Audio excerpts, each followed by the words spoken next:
We still have a great deal of work to do, and we will continue that work.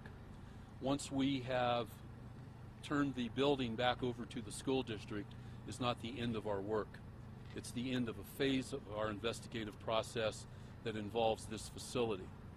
We will continue to do interviews, we will continue to evaluate evidence, and we will continue to ensure that we have the most full and accurate, detailed understanding of what happened yesterday at 12:33 p.m.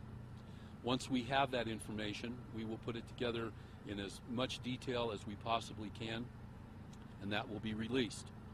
It will be released not quickly, but it will be released in an accurate and detailed format. We still have a great deal of work to do. I would also like to tell you, for your scheduling purposes, this will be the last information sharing with the media that I'm going to involve myself with at this point in time.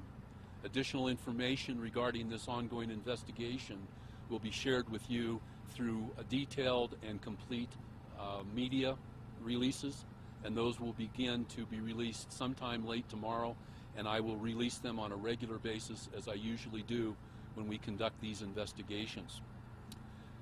The next piece of business that we need to conduct is the honor that I have to read to you a statement from the family of the young lady that was victimized by this shooting. Once I've read that statement, I will gladly try to answer any questions that you have. But I also have photographs of the young lady that I will show you right now.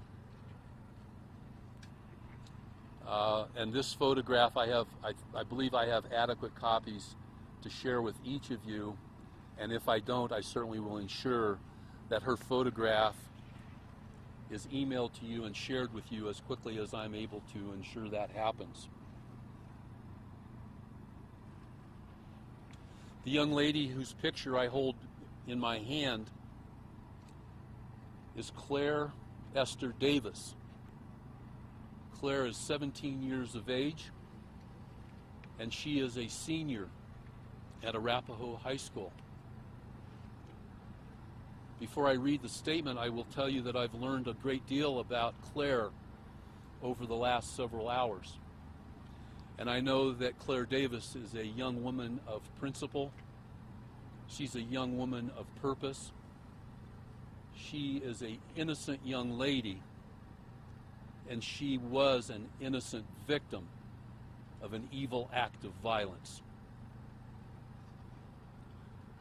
I would now like to read to you the statement from the family of Claire Davis. Our beautiful daughter, Claire Davis, has severe head trauma as the result of a gunshot. She needs your continued prayers. We would like to thank our family, friends, the community, and the equestrian community for their outpouring of love and support, as well as the school for their continued support of the students and teachers. We would also like to express our gratitude to the first responders and the trauma team at Littleton Adventist Hospital for saving our daughter's life and quickly getting her into surgery. Claire is still in critical condition, and your prayers are appreciated. At this time, we ask that you respect our wishes for privacy for us and the hospital. Thank you for your continued support, love, and prayers, the Davis family.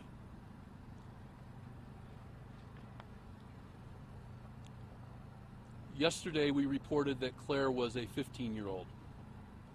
And as all of you are well aware, in any of these ongoing incidents, information is fluid. The information that we received was the best we had to share with you at the time. But we now know that Claire Esther Davis is a 17-year-old senior at Arapahoe High School. And again, when we are done, I have adequate copies of her photograph to share with you, and I will distribute them accordingly. With that, I will gladly try to answer questions that I might. I will remind you, as always, if I'm not able for ethical or legal reasons, I will tell you that. And if I don't have the answer to the questions that you have, I will do my very best. I will do my very best.